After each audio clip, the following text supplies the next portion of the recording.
Good afternoon, my name is Abdul Rashid, and this is the line of reasoning for the question, to what extent can investment and innovation in Lake Nona, Florida, transform the issue of urban sprawl over the next 25 years?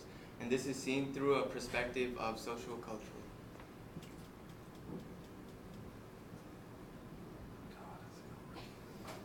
So to start off my paper, I used source one, which was How to Build a Great American City by Jennifer Reingold, and it was used to show the specific innovations and how they are desirable in Lake Nona. So an example of this is that when Tavistock, which is the group that made Lake Nona, they decided to invest more money in a multi-story parking lot instead of making a traditional parking lot, which is one story and takes up a lot of space.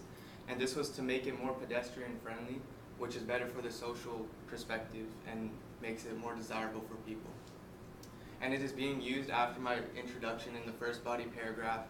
And what is not said is that it's an outdated article from 2014, and it does not talk about the new infrastructure that came into this area and makes it more desirable, such as the restaurants and like recreational activities.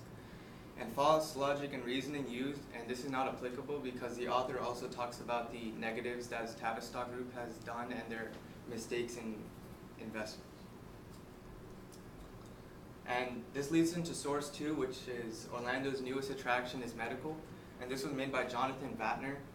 And it is used to show a reason for people to move to Lake Nona, and that is because Orlando is known as a hub for medical conventions already, and when you add a place like Medical City, it will cause more people to come here and jobs to spur out of this location, and that will just lead to urban sprawl.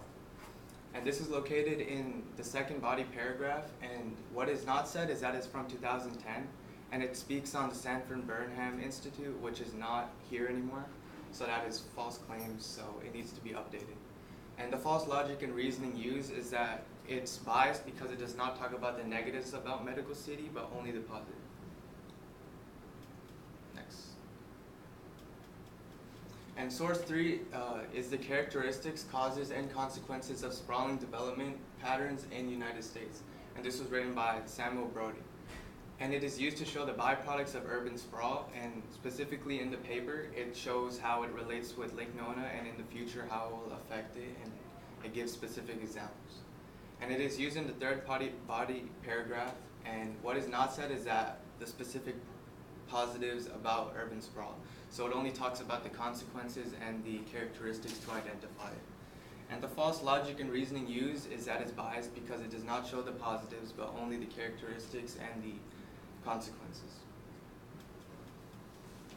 And the connection between the sources is that source one talks about the investment in innovations impact and how they impact urban sprawl, and that was through the idea of investing more money in a multi-story parking lot instead of just having a normal one which takes up a lot of space.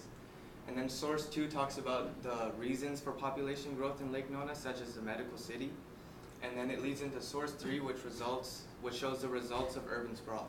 So source three builds off of source one and two, and it uses it all together, and it highlights the social cultural perspective throughout the whole paper.